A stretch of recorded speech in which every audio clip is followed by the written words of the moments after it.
one will listen. Hey Martin, what's wrong? I've had enough of this. Every change I've suggested is knocked down. It's impossible to change anything around here. And maybe your suggestions are no good?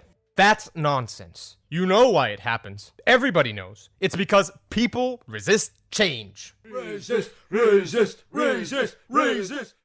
You are wrong. I don't resist change, and neither does the average Joe. Everyone has pushed for major changes in his or her life. Many young people leave their homes, choose to get married, prefer children, and show me somebody who resists the change of a promotion at work.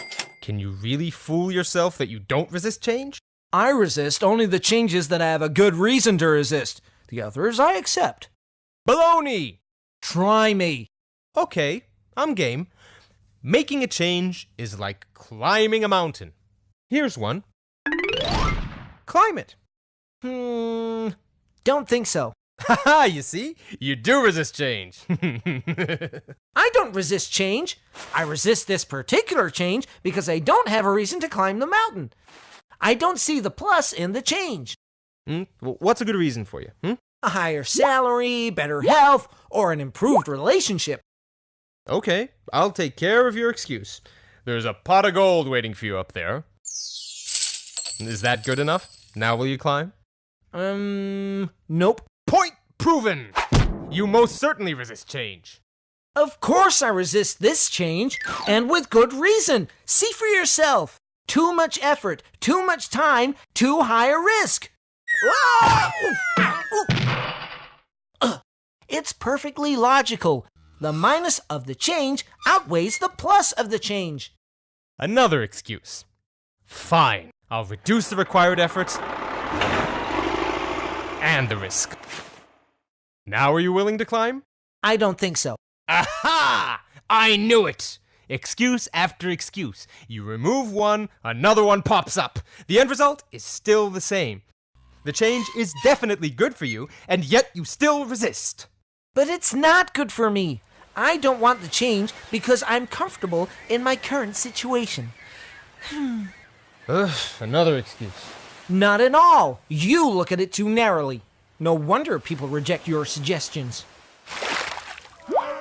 What? I looked at both the plus and the minus sides of making the change. Yes, but you've ignored the pluses of not changing. I like my profession. I like the city I'm in. I like my style of living. I like my mermaid. But she cannot climb the mountain with me. You've just proved my point.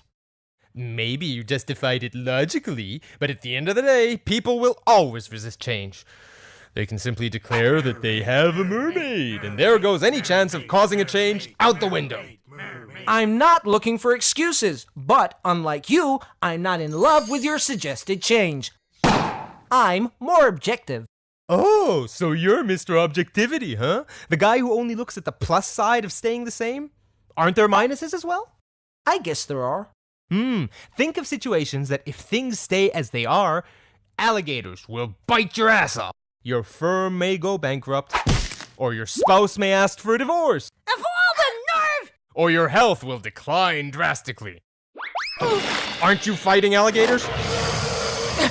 Constantly!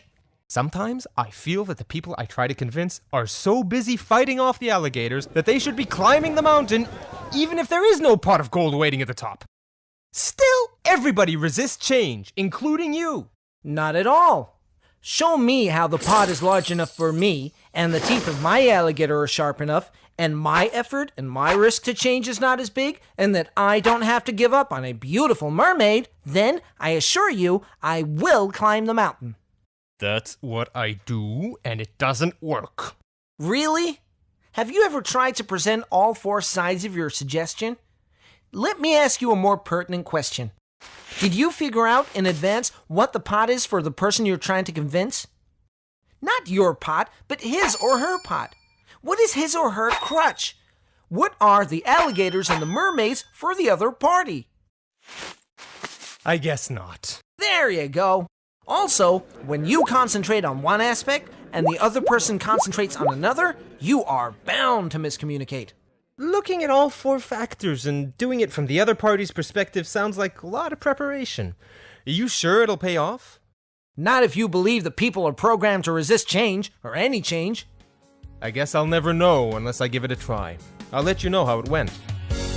Share your experience. Post a video on youtube.com titled Overcoming Resistance to Change. Isn't it obvious?